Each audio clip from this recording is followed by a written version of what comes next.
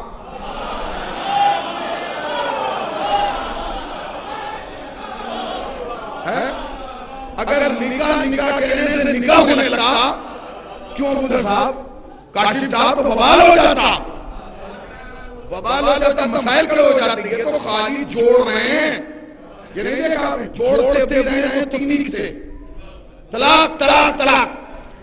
اب وہ پریشان ہو گیا, اب اس نے کہہ دیا طلاق طلاق طلاق. اب یہ چپ. ہم صبح جب بادشاہ سلامت کا غصہ کچھ کم ہوا تو انہوں نے مولانا کو بلایا, ادھر آئیے. اب بیچارہ مولوی تو ہر دور میں بکتا رہا ہے نا, میں اپنے کوئی کہہ لوں. اب وہ آئے, انہوں نے کہا جی حضور فرمائیے کہ یہ رات بہت غضب کیا. کہ کیا ہوا؟ کہ رات ہم نے غصے میں اپنی بیگم کو 3 دفعہ طلاق طلاق طلاق کہتے, تو ایک دفعہ تو انہوں نے کان پر ہاتھ رکھا, پھر کہنے بس ہو گیا. انہوں نے کہا کوئی گنجائش کا کوئی گنجائش نہیں. کہنے میں غصے میں تھا. اس نے کہا آپ ہی تو غصے میں تھے, لفظ تو غصے میں نہیں تھا. بھئی آپ ہی تو غصے میں تھے. اس نے کہا کہ ٹھیک ہے کوئی بات نہیں. وہ چلے گئے, حنفی گئے تو اس نے مالکی کو بلا لیا. انہوں نے کہا میں نے رات غصہ, انہوں نے کہا کلیئر, کہہ لگا سر میں مجھے رات غصہ رکھا, وہ غصہ اس طرح دیکھا جاتا ہے. آپ نے کہہ دیا تو ہو گئی. وہ چلے گئے, مالکی گئے, شافعی آ گئے, شافعی گئے, حنبلی آ گئے. اس نے چاروں مذہب والوں کو بلایا, حنفی, مالکی, شافعی, حنبلی, چاروں مذہب کے علماء نے کہا کہ حضور شریعت میں غصہ نہیں دیکھا جاتا, آپ کہہ دیا تو ہو گیا. آپ تو وہ تو ٹینشن میں آ گئے, اچھا چلو لیٹ گئے, نہ دربار جا رہے ہیں, نہ لوگوں سے میٹنگ کر رہے ہیں, نہ ملاقات, کچھ نہیں. یہ تو غصے میں غضب ہو گیا. اب وہ جو ایک خادم ہوتا ہے نا چائے لانے والا, وہ بیچارہ بار بار جاتا ہے, بادشاہ سلامت کا منہ دیکھتا ہے, واپس آ جاتا. تو اندر گیا, اس نے کہا بادشاہ سلامت خیریت تو ہے. اس نے کہا تمہاری اتنی مجال کہ تم ہم سے پوچھو کہ خیریت ہے کہ. اس نے کہا آپ پریشان حال ہیں اس لیے پوچھ رہا ہوں. تو کہنے کہ کیا تو میری مشکل کرے گا؟ اس نے کہا حضور ذات مت دیکھیے, ذات مت دیکھیے کہ میں نوکر ہوں, آپ کو نہیں پتا, میں ایسا حل دوں گا کہ آپ سوچ نہیں سکتے. کہنے کیا مطلب کہ آپ یوں ہی تو پریشان ہیں نا کہ آپ نے طلاق دے دی. کہاں کہ تو اس سے زیادہ پریشان اس لیے کیونکہ آپ کے سارے درباری مولویوں نے کہہ دیا کہ طلاق ہو گئی. کہاں کہا آپ چاروں کے چکر میں کیوں ہیں؟ کیا کہ ایک مذہب اور ہے, وہ 5واں ہے. وہ کون سا مذہب ہے؟ کہ مذہب تشیع, فقہ جعفری. کون کا مولوی کہاں ہے؟ کہ وہ ایرانی ہے. کہ پھر کہاں وہ ہے ہلہ میں. کہ جاؤ بلا کے لاؤ, جاؤ ہلہ سے اس شیعہ مولوی کو بلا کے لاؤ. غلام خود بھی گیا اور ایک گھوڑا خالی بھیجا تیز رفتار, جا کے اس نے دق الباب کیا, معلوم کیا کون ہے بھائی ہلہ میں شیعوں کا مولوی. یہ دروازہ ہے, انہوں نے جا کے دق الباب کیا. وہ جو عالم دین تھے انہوں نے دروازہ کھولا, سامنے غلام کھڑا. اس نے کہا حضور آپ کو ایران کے بادشاہ نے بلایا ہے, ایک ایک بندے کی توجہ. ایک حسینی کی توجہ چاہتا ہوں اس جملے پر. آپ کو ایران کے بادشاہ نے بلایا ہے, کوئی مسئلہ پیش آیا ہے, اس کے حل کے لیے آپ کو بلایا ہے. پہلے تو عالم چپ رہے, پھر کہنے لگے اس سے جا کے کہہ دینا ہم آئیں گے ضرور, اور ہم بالکل نہ آتے اگر ہمارے بزرگ ان کے بلانے پہ نہ جاتے. کہاں بیٹھے آپ؟ ہم آئیں گے ضرور, مگر اس جا کے کہہ دینا کہ ہم اس لیے آ رہے ہیں دربار میں مسئلہ حل کرنے, کیونکہ جس کو ہم مانتے ہیں وہ بھی ان کی مشکل حل کرنے دربار میں گئے ہیں. اگر علی کل اس کے دربار میں نہ گئے ہوتے تو میں آج تیرے دربار میں نہ جاتا. اس نے کہا کہ حضور آئیے. کہ کیا مطلب کا یہ گھوڑا آپ کا کے لیے بھیجا ہے, بیٹھیے. دیکھیے عالم کسے کہتے ہیں, ابو ذر صاحب عالم کسے کہتے ہیں؟ انہوں نے کہا کیا یہ سواری آپ کے لیے بھیجی ہے, اس پہ بیٹھ کے آنا ہے. جانتے ہو خدا کی قسم شیعہ عالم کا معیار دیکھیے. انہوں نے کہا اس سواری کو لے جاؤ, میں بادشاہ کی سواری پہ نہیں آؤں گا, میرا یہ خچر کھڑا ہے میں اس پہ بیٹھ کے آؤں گا. اس نے کہا جب گھوڑا بھیجا ہے تو گھوڑے پہ چلیے, خچر پہ کیوں آئیں گے؟ سنیں گے عالم کا جواب. کہا اس لیے نہیں اس کی سواری پہ آؤں گا کیونکہ اگر اس کی سواری پہ بیٹھ کے گیا تو فیصلہ بھی اس کے حق میں کرنا ہوگا. بیٹھے میں کیا کہہ رہا ہوں ذرا جاگے. اگر اس کے سواری پر گیا تو فیصلہ بھی اسی کے حق میں کرنا ہوگا. جاؤ تم چلے جاؤ, اس سے کہہ دینا ہم آئیں گے ضرور. سپاہی گیا, نوکر آیا, اس نے کہا حضور وہ تو عجیب آدمی ہے. کہ کیا مطلب؟ تو انہوں نے کہا ہے کہ ہم آئیں گے ضرور مگر آپ کا گھوڑا نہیں لیا. کہا ہم اپنے خچر پہ آئیں گے, ہم بادشاہ کی سواری اس لیے نہیں قبول کرے کیونکہ کہیں فیصلہ اس کے حق میں نہ کرنا پڑے. بس جیسے ہی بادشاہ نے سنا فوراً مسکرا کے کہنے لگا یقیناً کوئی اچھے مذہب والا ہے, یقیناً کوئی اچھے مذہب والا. چلا گیا. 4 دن کے بعد یہ ہلہ والے عالم وہاں پہنچے جن کا نام تھا علامہ ہلی. کیا نام تھا؟ علامہ ہلی. اب وہ جو بادشاہ کو پتا چلا کہ وہ ہلہ والے عالم آ گئے, اس نے کہا کہ رکھیے, صبح دربار جب لگے گا تو بلایا جائے گا. انہیں رکھ دیا گیا آرام سے استراحت کے لیے.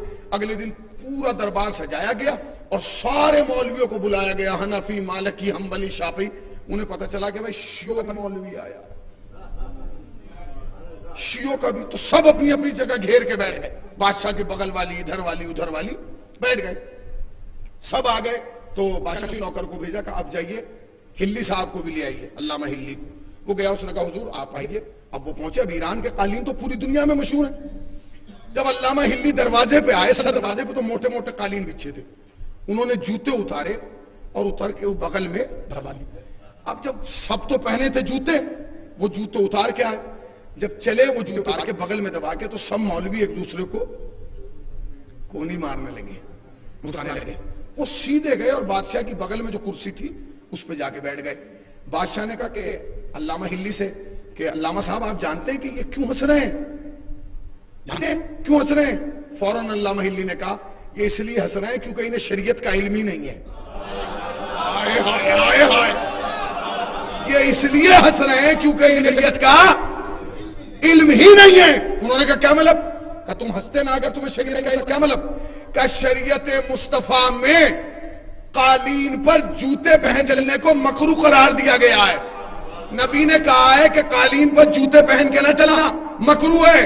تو سارے مولویوں نے اٹھ کے کہا مکروہی تو ہے, حرام تھوڑے ہی ہے. کیا کہ آپ پہن کے آتے, آپ نے تو ایسے اتار دیا جیسے حرام ہو. اس نے کہا تم میں اور مجھ میں فرق ہے, میں اس کا غلام ہوں جس نے نبی کی ہر بات کو مانا ہے. میں اس کا غلام ہوں جس نے نبی کی ہر بات کو مانا ہے. میں علی کا غلام ہے. تو انہوں نے کہا کہ حضور کم سے کم اگر جوتے اتارنا تھے تو میں اتارتے, یہ بغل میں دبا کے کیوں لائے؟ یہ بادشاہ سلامت نے سوال کیا کہ حضور کم سے کم اگر نبی کی سنت تھی تو جوتے اتارتے, یہ آپ بغل میں دبا کے لے آئے. تو انہوں نے فوراً پوچھا کہ یہ بتاؤ کہ تمہارا دربار افضل ہے یا نبی کا دربار؟ یعنی کہاں بیٹھے, تمہارا دربار افضل ہے یا نبی کا؟ تو تم کھڑا ہو گیا. اس نے کیا مطلب ہمارے دربار نبی کے دربار کا کیا تھا؟ نبی نور اول, عقل اول, حسن اول, کرم اول, عشق اول, جمال اول, گنتی کا پہلا عدد, طٰہٰ, یاسین, مزمل, مدثر, مبشر, صادق, امین, نذیر, بشیر, نذیر, سراج منیر, میری کیا حیثیت؟ تو انہوں نے کہا بس اسی لیے میں جوتے لے کے آیا ہوں کہ میں سمجھا نہیں آپ نے کیوں کہا بھائی اس لیے جوتے لے آیا کیونکہ جب نبی کے دربار سے چوری ہو سکتے ہیں. بھائی اب تھکے ہوئے کو تو میں ذمہ دار نہیں ہوں نا بھائی. جب نبی کے دربار سے نہیں ہو سکتے ہیں تو تیرے دربار کی حیثیت کا بھائی یہ سننا تھا. سارے مولوی کھڑے ہو گئے. اس نے کہا غلط, نبی کے دربار سے کوئی جوتے نہیں ہوئے, اور ہوئے تو ہم نے کیوں نہیں پڑھا. اچھا اگر چوری کیے تو کس نے کیے نہ بھائیے. علامہ ہلی نے کہا اسی سوال کے لیے تو میں نے جوتے اٹھائے تھے, اسی سوال کے لیے اٹھائے تھے. کہ بتائیے, سارے مولوی کھڑے ہو گئے, بتائیے جوتے کس نے چرائے تھے نبی دربار سے.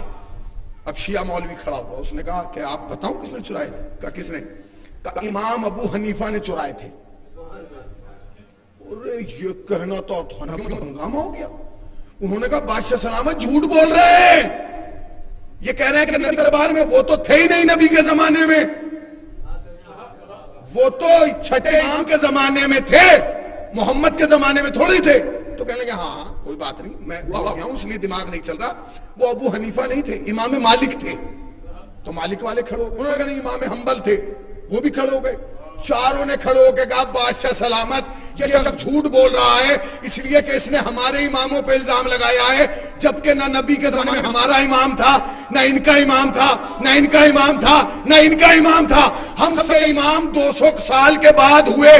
علامہ ہلی اٹھے, اٹھ کے کہا بادشاہ سلامت لیا جن کو تو نے دربار میں بٹھایا ہے ان کے امام نبی کے 200 سال بعد آئے, مگر جسے میں امام مانتا ہوں وہ نبی کی گود میں رہا ہے, وہ نبی کی انگلی پکڑ گیا.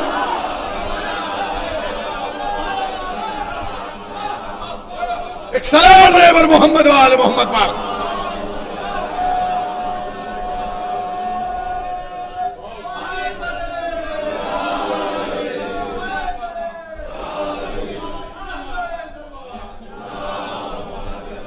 جسے میں امام مانتا ہوں وہ 200 سال بعد نہیں ہے, وہ نبی کی آنکھوں میں پلا ہے, اس نے نبی کی زبان چوسی ہے, وہ لعاب محمد اثر رکھتا ہے, اس نے نبی کی انگلی پکڑ کے چلنا سیکھا ہے. بادشاہ نے کہا بالکل صحیح, بالکل صحیح. ان کا تو وجود ہی نہیں ہے نبی کے زمانے, انہیں کہا کہ نبی کیسے رہتے تھے. جب ان کا امام ہی نہیں تھا تو امت کو کیسے پتا ہے. یہ تو وہ بتائے گا جس کا امام نبی کے ساتھ رہا ہو کہ نبی کی سنت کیا ہے, نبی کی سیرت کیا ہے. تو وہ تو سب ناراض ہو کے چلے گئے. بادشاہ سلامت نے کہا کہ اب یہ بتائیے کہ مسئلہ یہ میں نے اپنی بیوی کو 3 دفعہ طلاق کہہ دیا اور غصے کے عالم میں تھا. علامہ نے کہا کہ غصے کے عالم میں جو بھی فیصلہ کیا جائے وہ حرام ہوتا ہے. غصے کے عالم میں جو بھی فیصلہ کیا جائے وہ حرام ہوتا ہے. کہا کیا رائے؟ انہوں نے کہا سنو, مذہب تشیع میں اپنی کوئی رائے نہیں ہوتی, یا معصوم کی ہوتی ہے یا قرآن کی ہوتی ہے. یا قرآن سے پوچھو طلاق ہوئی کہ نہیں, یا معصوم سے پوچھو. قرآن نے کیا کہا کہ سورہ طلاق پڑھو تو تمہیں پتہ چلے گا یہ طلاق کہنے سے طلاق ہوئی کہ نہیں. اب سورہ طلاق کھولا گیا تو آیت سامنے آئی کہ اگر تمہارے درمیان کوئی اختلاف ہو جائے شوہر بیوی کے درمیان تو اسے اطمینان اور سکون کے ساتھ جدائی کے راستے پر لے آؤ, مگر یاد رکھنا جب صیغہ جدائی پڑھا جائے تو کم سے کم 2 گواہ ہوں, اگر گواہ نہیں ہوں گے تو طلاق بھی نہیں ہوگی. بادشاہ نے کہا میں سمجھا نہیں. کہ یہ بتائے جب آپ نے طلاق دی تو آپ دینے والے تھے, بیوی سننے والی تھی, کیا کوئی گواہ ہے؟ اس نے کہا کوئی گواہ نہیں. تو بادشاہ نے کہا جب گواہ نہیں تو طلاق بھی نہیں. جب گواہ نہیں, اور کیا یہ گواہ کا مطلب سمجھے؟ گواہ کو عربی میں کہا جاتا ہے شاہد. شاہد.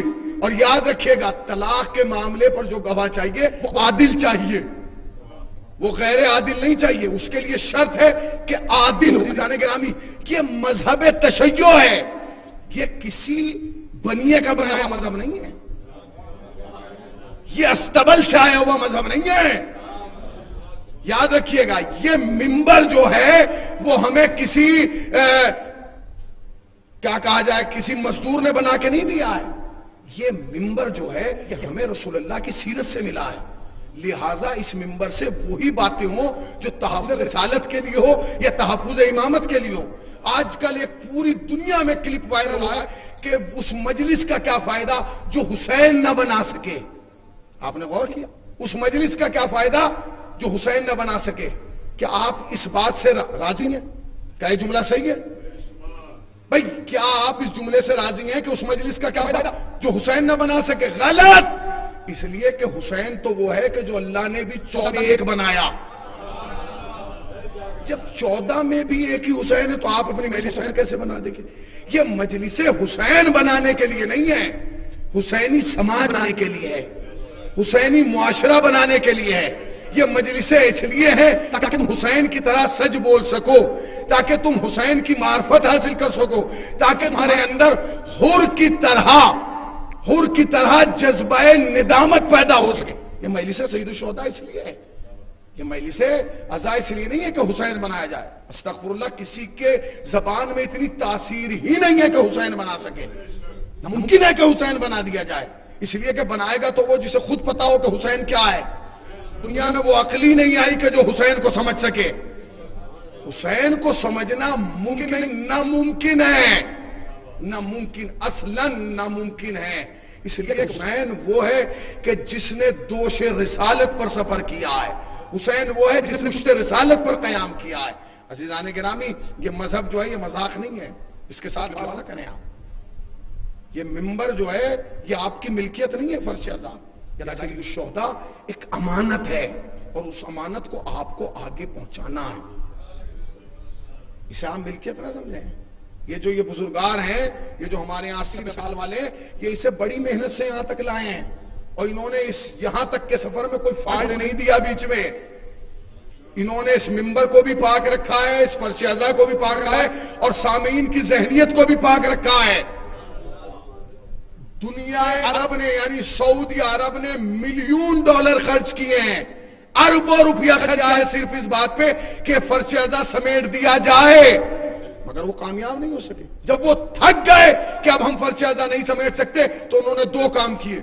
2 کام کیا کہ کام یہ کیا کہ ہمارے لباس پہنا کے منبر پہ لا کے بٹھا دیا، اور آپ کا لباس لا کے فرش عزا پہ لا کے بٹھا دیا. کیا رہ گیا؟ منبر محفوظ ہے نہ فرش عزا محفوظ ہے. خدا کی قسم اس عزاداری کے لیے تاریخ گواہ ہے. یہ بزرگوں سے پوچھئے، اس عزاداری کے لیے ہم نے اپنی اولادیں بیچی ہیں کہ نہیں؟ ایک زمانہ شیعوں پہ ایسا بھی تھا کہ جب ہمارے پاس تبرک بانٹنے کے لیے پیسہ نہیں ہوتا تھا. آج تو آپ مجلسوں میں جائیے تو ماشاءاللہ مال بٹ رہے ہیں، بہترین تبرکات بٹ رہے ہیں. ایک زمانہ وہ تھا کہ جب لوگ پانی شکر گھول کے بانٹتے تھے ایک چمچ، کیوں؟ تاکہ تبرک بند نہ ہو. آج کچھ لوگ کہتے ہیں اتنا مہنگا تبرک کیوں بٹ رہا ہے؟ آخر تمہیں کیا درد ہو رہا ہے؟ تم سے چندہ لے کے پڑا. میری سمجھ میں آج تک ایک بات یہ نہیں آئی کہ جو ہندوستان میں کہتے ہیں کہ اتنا مہنگا کیوں بٹ رہا ہے، جب وہ اربعین پہ جاتے ہیں تو کیا اندھے ہوتے ہیں؟ انہیں وہاں نہیں دکھ رہا کہ دنیا کے بڑے بڑے لوگ آ کے نام پہ لٹا رہے ہیں، اس لیے کہ انہیں معلوم ہے یہ لٹایا نہیں جا رہا، یہاں سے بھیجا جا رہا ہے، وہاں جمع کیا جا رہا ہے. عزائے سید الشہداء یاد رکھیے گا، اس چکر میں بھی نہ رہے کہ آپ ہیں تو یہ عزاداری ہو رہی ہے. خدا کی قسم جو حق بولنے والے لوگ ہیں، جو حق بولنے والے لوگ ہیں ان کے دشمن ہیں. کیوں؟ کیونکہ وہ آپ تک حق پہنچا رہے ہیں. اس کا تو مجلس کا ڈیزائن ہی بدل دیا گیا، حالات ہی بدل دیے گئے، کیفیت بدل دی گئی، صورت بدل دی گئی. یہ معنی وہ تھا کہ جب منبر پہ خطیب آتا تھا تو چاہتا تھا کہ دل کے سارے راز آپ کے سامنے کھول دے، چاہتا تھا فضائل کے انبار لگا دے آپ صاحب کے سامنے، چاہتا تھا حسین کی مصیبتوں کے سارے راز آپ پر کھول دے. آج کیا ہے؟ آج آپ خطیب منبر پہ آتا ہے تو اس کے دل میں خوف رہتا ہے، اگر میں فضائل پڑھوں گا تو یہ نہ ناراض ہو جائے، اگر میں مصیبت پڑھوں گا تو یہ نہ ناراض ہو جائے، اگر میں عزاداری کے تحفظ میں پڑھوں گا تو یہ نہ ناراض ہو جائے. میں ان لوگوں سے جو اس منبر پہ آتے ہیں بڑے ادب و احترام کے ساتھ کہنا چاہتا ہوں، بھائیو یہ مت سوچو کہ ان میں کون ناراض ہوگا، یہ سوچو کہ امام راضی ہوگا کہ نہیں ہوگا. اس لیے کہ اگر آج ہم نے عزاداری کا تحفظ کر لیا، سمجھ رہے ہیں آپ، خدا کی قسم نہ جانے جونپور جیسے کتنے شہر ہیں اس سے اچھے شہر ہیں، کوئی نام لیوا نہیں ہے، کوئی پوچھنے والا نہیں ہے، کوئی پرسان حال نہیں ہے. مگر شیراز ہند کا جب نام آتا ہے تو جہاں شیراز ہند جونپور آتا ہے وہیں ایک تصویر جاتی ہے عزاداری کی. کیوں بھائی؟ یہ بتائیے کہ اس عزاداری نے آپ سے لیا ہے؟ آپ یہی طے نہیں کر سکتے کہ حسین نے آپ سے لیا ہے یا دیا ہے؟ کیا دیا ہے آپ نے حسین کے نام پہ؟ تبرک؟ وہ آپ نے اپنی جیب سے دیا ہے؟ میں یہ پوچھ رہا ہوں، یہ جو آپ تبرک کھلا رہے ہیں مجلسوں میں، سوا مہینے ماشاءاللہ جونپور میں چاند رات سے لے کے سوگ اٹھنے تک روز کھلایا جا رہا ہے نام حسین پہ، یہ آپ کی اپنی جیب سے کھلایا جا رہا؟ ایک آدمی ثابت کر دے کہ اپنی جیب سے کھلایا جا رہا ہے، میں بیٹھنا چھوڑ دوں گا۔ یہ آپ کی اپنی جیب نہیں ہے۔ اگر آپ کی اپنی جیب ہوتی تو جس زمانے میں نوٹ بندی ہوئی تھی، بھائی جس زمانے میں نوٹ بندی ہوئی تھی، 8 یا 10 سفر تھی، 10 سفر جس دن نوٹ بندی ہوئی اور 8 تاریخ تھی شاید، تو اس دن کے حالات جانتے ہیں آپ کیا؟ 4 دن کے بعد پیپر میں آنے لگا فلاں صاحب چھت پہ سے کود گئے۔ بھئی یہ کیوں کود گئے؟ کہ اس لیے کود گئے کہ بیٹی کی شادی تھی، بارات آنا تھی، پیسہ نہیں تھا، اس لیے خودکشی کر لی۔ انہوں نے وہاں جانے سے منع کر دیا کہ بھائی ہم ٹور کینسل کر رہے ہیں، ہم نے شادیاں کینسل کر دی، ہم نے پارٹیاں کینسل کر دی۔ دنیا میں سب کچھ کینسل ہوا؟ خدا کی قسم میں خطابت چھوڑ دوں گا، اگر آپ اس سال کا ایک عزادار لائیں جس نے فون کر کے انجمن والوں کہا کہ انجمن مت لانا کیونکہ نوٹ بند ہو گیا، ایک آدمی کہا لائیں جس نے کہا شب بیداری کینسل کر دو، نوٹ بند ہو گیا، کیونکہ پوری دنیا کے پروگرام اس لیے بدلے کیونکہ وہ پروگرام ان کی جیب رہے تھے، مگر کوئی شب بیداری نہیں رکی، کوئی جلوس نہیں رکا، کوئی تعزیہ نہیں رکا۔ کسی سے پتا چلتا ہے جو تم پورے سال خرچ کرتے ہو وہ تمہارا مال ہے، جو 2.25 مہینے خرچ کرتے ہو وہ حسین کا مال ہے۔ یہ اساس شہداء میں آپ جو خرچ کر رہے ہیں آپ کا ذاتی مال ہے۔ اگر آپ خرچ کر رہے ہیں تو جیسے بیٹی کی شادی میں 10 لاکھ خرچ کر کے روتے ہیں نا، بڑا خرچ ہو گیا، ولیمہ کر دیا 5 لاکھ، ایسے روئیے عزاداری میں خرچ کر کے، چاہے جتنا خرچ ہوتا ہے سکون ملتا ہے، بھائی بڑا زبردست۔ اچھا جتنے زیادہ عزادار آتے ہیں اتنی خوشی ہوتی ہے، ولیمے میں جب بھیڑ بڑھتی ہے تو پسینے آنے لگتے ہیں، کھانا کم نہ ہو جائے۔ بھائی ولیمے میں جب بھیڑ بڑھتی ہے تو پسینے آنے لگتے ہیں، اتنے کہاں سے آ گئے؟ ہم نے تو انہیں بلایا بھی نہیں تھا، کارڈ ایک آدمی کا دیا تھا آپ پورے، مگر خوف رہتا ہے کہ کھانا کم نہ ہو جائے۔ مگر جب عزاداری میں بڑھتے ہیں تو دل خوش ہوتا ہے کیونکہ جانتے ہیں نہ انتظام ہمارا ہے نہ ہم مالک ہیں، مالک حسین ہے، انتظام بھی حسین کا ہے۔ عزاداری سے خوش ہوتا ہے۔ کیا دے رہے ہیں آپ حسین کو؟ حسین کو آپ دے کیا رہے ہیں؟ میرا سوال ہے، تبرک کے نام پہ کچھ، اس کے بعد کیا؟ ذرا مرا سا خون وہ بھی کب دے رہے ہیں؟ میں نے بھی بھائی کم سے کم پورے ہندوستان کا تو دورہ کر لیا خطابت کے صدقے میں۔ یہ جو آپ زنجیر لگا رہے ہیں یہ کتنے کب لگا رہے ہیں؟ پہلی محرم کو لگا رہے ہیں؟ بتائیے کیا آپ نے کسی گاؤں میں دیکھا ہے کہ چاند رات کو ماتم ہو رہا ہو؟ نہیں۔ پہلی محرم کو ماتم ہو رہا ہو؟ نہیں۔ 2 محرم کو ماتم ہو رہا ہو؟ نہیں۔ 3 محرم کو ماتم ہو رہا ہو؟ نہیں۔ 4 محرم کو ماتم ہو رہا ہو؟ نہیں۔ 5 کو ہو رہا ہو؟ نہیں۔ 6 7 8 نہیں، 10 دن کے بعد آپ عاشور کو ماتم کرتے ہیں۔ کیوں بھائی؟ پہلے کیوں نہیں کر لیتے؟ کہ آپ کو حسین یاد نہیں آتا؟ نہیں، حسین چاہتے ہیں کہ 10ویں دن ہو۔ کیوں؟ کیونکہ پہلے دن حسین تمہیں اپنا کھلاتا ہے، پہلے 10 دن اپنا کھلاتا ہے۔ جو خون تبرک کے صدقے میں بنتا ہے وہی فرش عزا پہ گرا ہے۔ یہ عزائے سید الشہداء، یہ عزائے سید الشہداء ہے جانے گرام، اس پہ کوئی کمپرومائز نہیں ہوگا۔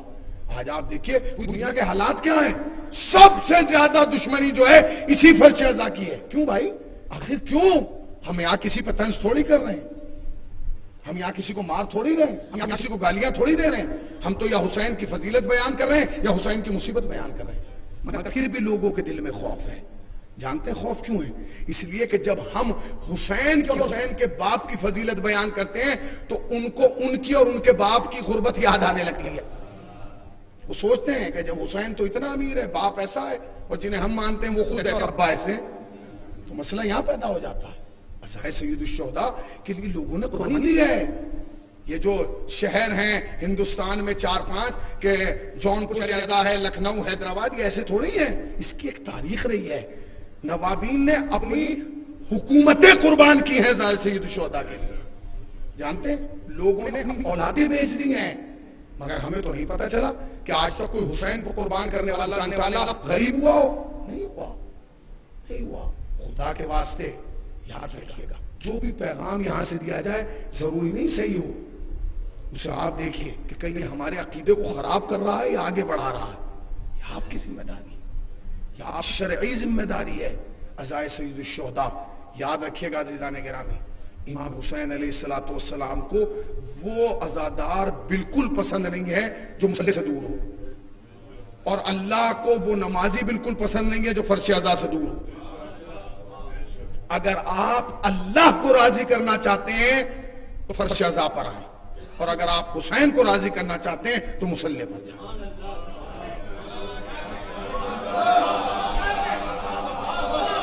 کیا آپ کی شرعی ذمہ داری ہے. مسجد ویران نہ ہو. جانتے ہیں علامہ حسن نصر اللہ صاحب کا جملہ, وہ کہتے ہیں جب جلوسوں میں جاؤ تو باوضو جایا کرو, اس لیے کہ جہاں بھی نماز کا وقت آ جائے فوراً وہ صف جو ماتم کے لیے لگی تھی وہ جماعت میں بدل جائے. آئے ہائے, تاکہ پتہ چل جائے کہ مکتب حسین بھی ہمارے ساتھ ہے, مقصد حسین بھی ہمارے ساتھ ہے. عزائے سید الشہداء آج آپ پوری دنیا میں جائیں, دیکھیں حالات کیا ہیں. خدا کا شکر ادا کیجئے کہ ہمارے پاس ایسے عزاداری کرنے کے موقع ہیں, ماحول ہے. آپ عزاداری کرتے ہیں, آپ کو کوئی روکنے والا نہیں ہے. آپ رات کے 10 بجے سے لے کے صبح 4 بجے تک مجلس کیجئے, نوحے کیجئے, ماتم کیجئے, کوئی روکنے والا ہے؟ دیکھیے آپ بغل والے ملک کے حالات. تھوڑا سا آدمی تحفظ عزا کے لیے بولتا ہے, تھوڑا سا آدمی عزائے سید الشہداء کے لیے بولتا ہے, تھوڑا سا آدمی فضائل آل محمد بیان کرتا ہے, فوراً دشمن نکل کے آ جاتے ہیں. دشمن ابھی آپ نے تو دیکھا ہوگا 2 دن پہلے یا 3 دن پہلے جو ہے وہ فیس بک پر ایک پیغام چلا تھا کہ علامہ شہنشاہ نقوی کو جو ہے وہاں کے ایک بہت بڑے آدمی نے جو ہے وہ ان کی توہین کی اور دھمکی دی ہے. کیوں دھمکی دی ہے؟ اس لیے دھمکی دی ہے کیونکہ جانتا ہے کہ جب بھی یہ بولتا ہے تحفظ اہل بیت میں بولتا ہے. عزیزان گرامی یاد رکھیے گا, یہ عزاداری جو ہے یہ آپ کی, میں پھر وہی کہوں گا, میراث نہیں ہے, ملکیت نہیں ہے, امانت ہے. اور امانت اس کی ہے, جواب بھی آپ کو اسی کو دینا ہے. ایسا نہیں ہے کہ امام بارگاہ, یہ تو فلاں صاحب کا امام بارگاہ ہے. فلاں صاحب کا کیا مطلب؟ یہ تو فلاں صاحب کی مجلس ہے. فلاں صاحب کی کیا مطلب؟ مجلس بھی حسین کی ہے, امام بارگاہ بھی حسین کا ہے, جلوس بھی حسین کا ہے, خطیب بھی حسین کا ہے, مرثیہ بھی حسین کا ہے, سوز بھی حسین کا ہے, سلام بھی حسین کا ہے, اور تم عزادار بھی حسین کے ہو. آج پوری دنیا میں جائیے آپ, عزائے سید الشہداء پہ کتنا خرچ ہو رہا ہے. دل کھول کے لوگ خرچ کر رہے ہیں, اور خدا کی قسم جن کے پاس خرچ کرنے کو نہیں ہے وہ دعا مانگتے ہیں, پروردگار ہمیں دے تاکہ ہم نام حسین پہ خرچ کر سکیں. یہی تو زمانہ ہے جو عزاداری ہو گئی ہے. دیکھا نہیں آپ نے عراق میں 35 سال عزاداری بند رہی ہے. کیوں رہی ہے؟ کہ ظالم جابر بادشاہ تھا, ختم ہو گیا, کہانی ختم ہو گئی. آج نہ اس کا نام ہے, نہ اس کے باپ کا نام ہے, نہ اس کی اولاد کا نام ہے, نہ اس کی نسل کا نام ہے. مگر حسین کا نام کل بھی تھا, آج بھی ہے, قیامت تک رہے گا. یاد رکھنا, جب کوئی حسین کے لیے دل سے اتنا سا کام کرتا ہے نا تو حسین پھر اسے مرنے نہیں دیتے, وہ برسوں تک زندہ رہتا ہے. جس نے حسین کے لیے کتاب لکھی وہ برسوں تک زندہ رہا, جس نے حسین کے لیے ایک نوحہ لکھا وہ برسوں تک زندہ رہا, جس نے حسین کے لیے ایک قطعہ لکھا وہ برسوں تک زندہ رہا, جس نے حسین کے لیے ایک مرثیہ لکھا وہ برسوں تک زندہ رہا, جس نے حسین کی حمایت میں ایک لفظ کہا حسین نے اسے مرنے نہیں دیا. کیوں؟ اس لیے کہ جتنی خواہش تمہیں حسین سے ملنے کی ہے اتنی خواہش حسین کو تم سے ملنے کی. ہم لوگ کربلا جاتے ہیں, کیا سوچ کے جاتے ہیں؟ ہم زیارت حسین کے لیے جا رہے ہیں. روایت جا کے پڑھیے, جب آپ کربلا جاتے ہیں تو حسین خود تم سے ملاقات کے لیے آتے ہیں. آیت اللہ مرشی نجفی دنیا شیعت کے بہت بڑے عارف ہیں, وہ کہتے ہیں کہ میں امام حسین کے حرم میں تھا, میری آنکھ لگی, میں نے دیکھا کہ امام حسین زری سے نکل کے کہیں جا رہے ہیں. میں نے پوچھا آقا کہاں جا رہے ہیں مولا اس رات کے سناٹے میں؟ فرمایا فلاں ملک سے میرا ایک زائر آیا ہے اور جب سے آیا ہے بخار میں مبتلا ہے, میں اس کی عیادت کے لیے جا رہا ہوں.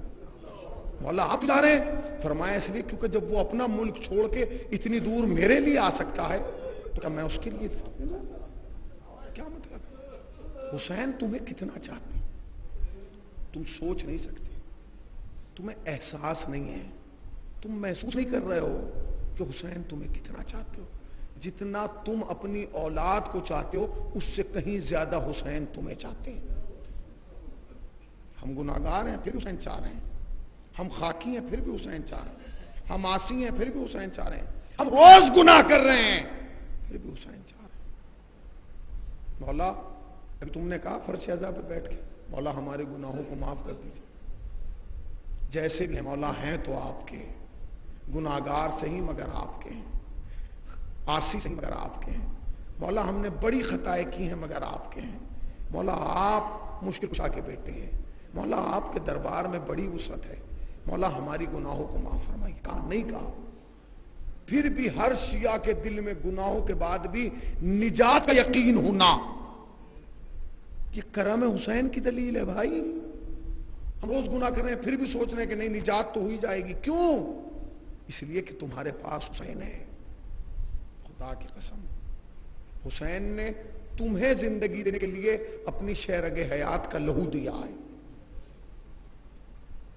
ہم تھک جاتے ہیں نا، ہماری عادت ہے، انسان ہے تھک جاتا ہے، ایک طویل مرثیہ خوانی ہوئی، پھر پیش خوانی کا سلسلہ رہا، پھر ایک مجلس ہوئی، میں بیٹھ گیا، ابھی نوحہ بھی ہوگا، آپ تھک گئے، پھر دوسری مجلس میں بھی جانا ہے، مگر یہ سوچ کے مجلس میں آیا کریں کہ وہ جو پرسہ لینے والی آئی ہے وہ نہیں تھکتی ہے،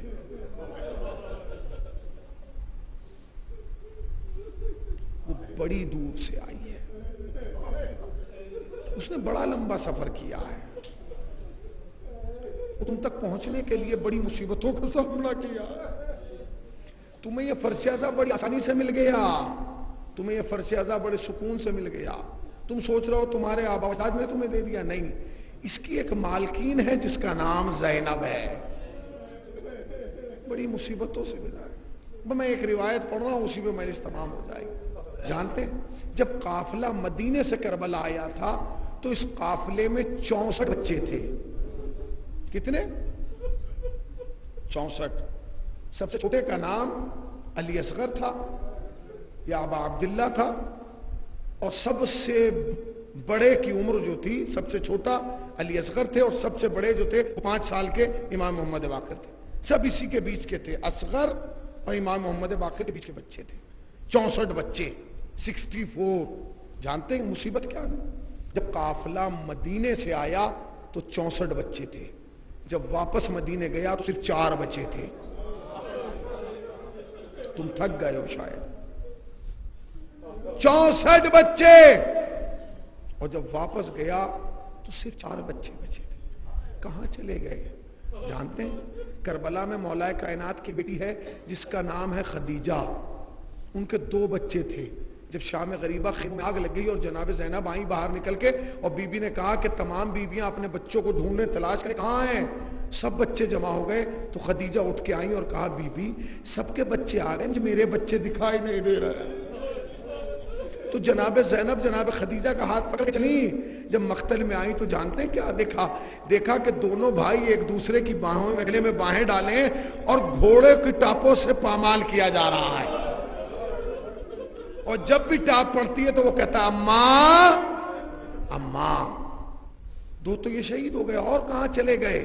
جانتے ہیں ابھی جو مولانا نے تذکرہ کیا، جب 11 محرم کو قافلہ چلا ہے نا کربلا سے، تو تاریخ کہتی ہے تمام بیویوں کے ہاتھ پسے پشت باندھ دیے گئے رسیوں سے۔ اب سن لیجیے، اسی پہ میں مجلس تمام کر دوں گا۔ تمام بیویوں کے ہاتھ پسے پشت باندھ دیے گئے، اور ان کے جو بچے تھے نا، 1.5 سال کے، 2 سال کے، 2.5 سال کے، 3 سال کے، 3.5 سال کے، ان بچوں کو ان کی ماں کی گردن میں ایسے ٹانگ دیا گیا، ہاتھ باندھے نہیں گئے، ایسے کر کے ٹانگ دیا گیا، ہاتھ پھنسا کے، جیسے کہتے نہیں بچے کو کہ لو اماں کی گردن میں لٹک جاؤ، ماں کے ہاتھ پسے پشت بندھے، اور بچہ ماں کی گردن میں ایسے کر کے لٹکا ہے، اور شبر کمینے نے حکم دیا کہ اونٹوں کو دوڑاؤ۔ جب اونٹ دوڑتے تھے تو بچہ کہتا تھا اماں میرے ہاتھ چھوٹ رہے ہیں، اے ماں میرے ہاتھ چھوٹ رہے ہیں۔ سن لیے تم نے صاحب بھائی، ایک جملہ سن لو مجلس تمام۔ جب بھی اونٹ دوڑتا تھا اور دہکا لگتا تھا تو بچہ کہتا تھا اماں میرے ہاتھ چھوٹ رہے ہیں، اس لیے کہ بچے کے ہاتھ گردن میں اور لب ماں کے کان کے قریب ہیں، کہتا تھا اماں میرے ہاتھ چھوٹ رہے ہیں، اماں میرے ہاتھ چھوٹ رہے ہیں۔ ماں رو کے کہتی تھی میرے لال میرے ہاتھ بندھے ہیں، اے میرے لال میرے ہاتھ بنے. بچہ فریاد کرتا رہتا تھا اماں میرے ہاتھ چھوڑے. ادھر بچے کے ہاتھ چھوٹتے تھے, بچہ زمین پہ گرتا تھا, پچھلے اونٹ کا پاؤں بچے کی کمر پہ پڑتا تھا. اے اماں خدا حافظ. ماں کہتی تھی میرے لال تجھے حسین کے دین پہ قربان. سیعلم الذین ظلموا ایام انقلب. پروردگارہ تجھے واسطہ محمد آل محمد کا ہماری قلیل سی بات قبول فرما, سبب نجات تو شے آخرت قرار دے. جس مرحوم کے سلفا کے لیے مجلس سزا برپا کی گئی ہے, فشار قبر تنہائی قبر خلوت قبر سے محفوظ فرما.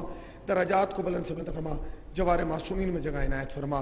حاضرین کو سال کے اندر اندر زیارت کربلا مولا سے مشرف فرما. میرے اللہ جو ایک بار جا چکا ہے اسے 2 بار بلا لے, جو 2 بار جا چکا ہے اسے بار بار بلا لے. آنکھ بند نہ ہو جب تک روزہ حسین کا دیدار نہ کر لیں. اے میرے اللہ ہمارے گناہوں کو بخش دے, بخش دے, بخش دے. ہماری عاقبت کو بخیر فرما, بخیر فرما, بخیر فرما. ہم وارث کو تو بے وارثوں کی طرح زندگی گزاریں. وارث حقیقی حضرت حجت کے ظہور میں تعجیل فرما. ہمیں سرکار کے اعوان و انصار میں شمار فرما. 1 مرتبہ سورہ الحمد اور 3 مرتبہ سورہ اخلاص کی تلاوت فرما کر محمد ہاشم صاحب کی روح کو وصال فرمائے. محمد ہاشم ابن سبحان علی صاحب کی روح کو وصال فرمائے.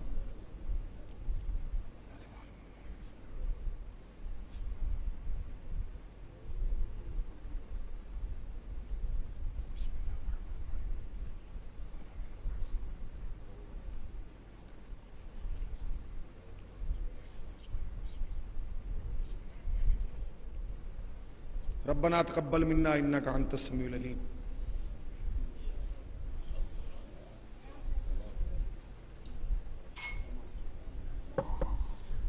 میں کاشف کاکوری صاحب سے گزارش کروں گا کہ معائنہ حاصل کریں اور اس کے بعد انجمن الفقاریہ مسجد چلانا ختم کرے گی.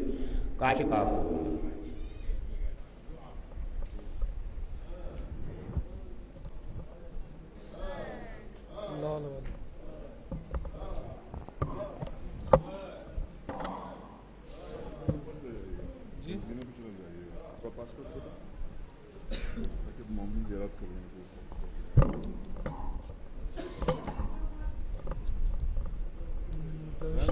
غربت میں یہ عابد نے کہا رو رو کر,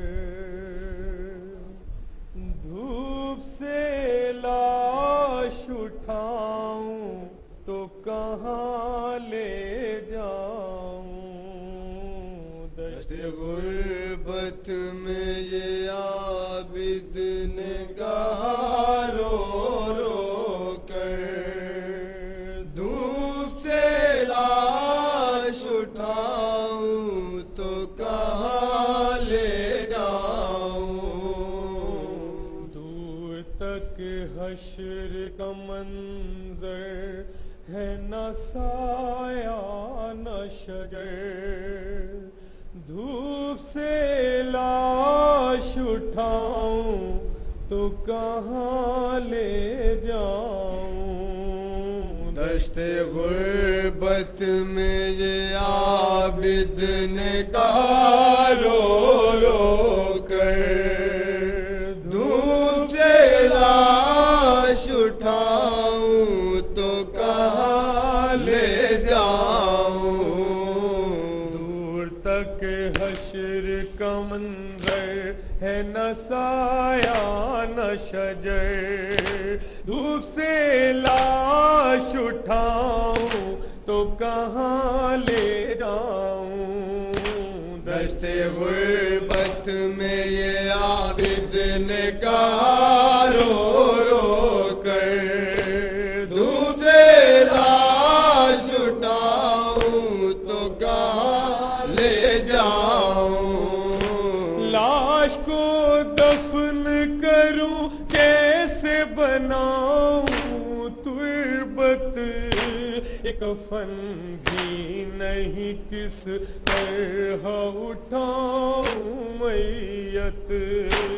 اتنا مجبور ہوں میں ہائے رے میری قسمت اتنا مجبور ہوں میں ہائے رے میری قسمت سورج بھی چلایا سوانے سے پر دھوپ سے لاش اٹھاؤں تو کہاں لے جاؤں دشت غربت میں یہ عابد نے کہا رو رو کر دھوپ سے لاش اٹھاؤں تو کہاں لے جاؤں ہائے بے شیر کو بھی قبر میں رہنے نہ دیا قبر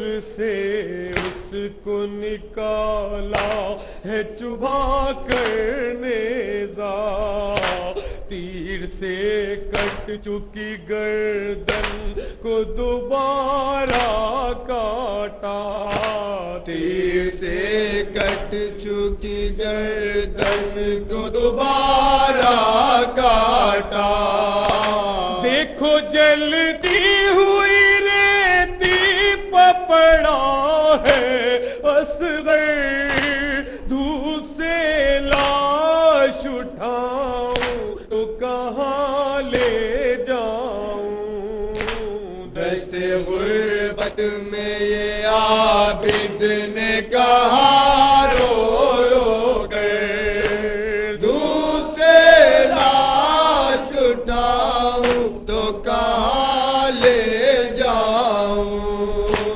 ایسی حالت میں بھلا دل کو سنبھالوں کیسے انگلیاں کاٹ لی ظالم نے انگوٹھی کے لیے تیر و تلوار سے بابا کے کئی ٹکڑے کیے تیر و تلوار سے بابا کے کئی ٹکڑے کیے نوکے نیزہ پر چڑھایا گیا مظلوم کا سر دھوپ سے لاش اٹھاؤں تو کہاں لے جاؤں دشت غربت میں یہ عابد نے کہا رو رو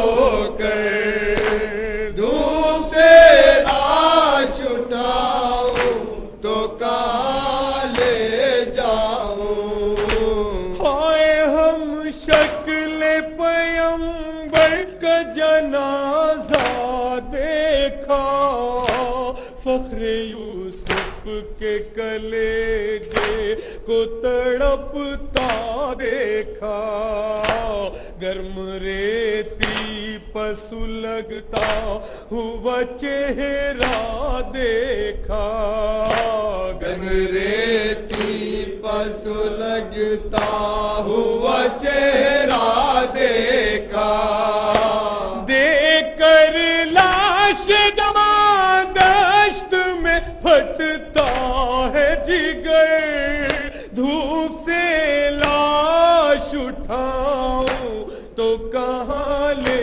جاؤں دشت غربت میں یہ عابد نے کہا رو رو کر دھوپ سے لاش اٹھاؤں تو کہاں لے جاؤں قبر سے لاش بے شیر کو کھینچا بھی گیا پھول سے بچے کا سر دشت میں کاٹا بھی گیا اس کو اس جلتی ہوئی ریتی پچھوڑا بھی گیا اس کو اس جلتی ہوئی ریتی پچھوڑا بھی گیا شدت دھوپ کو کس طرح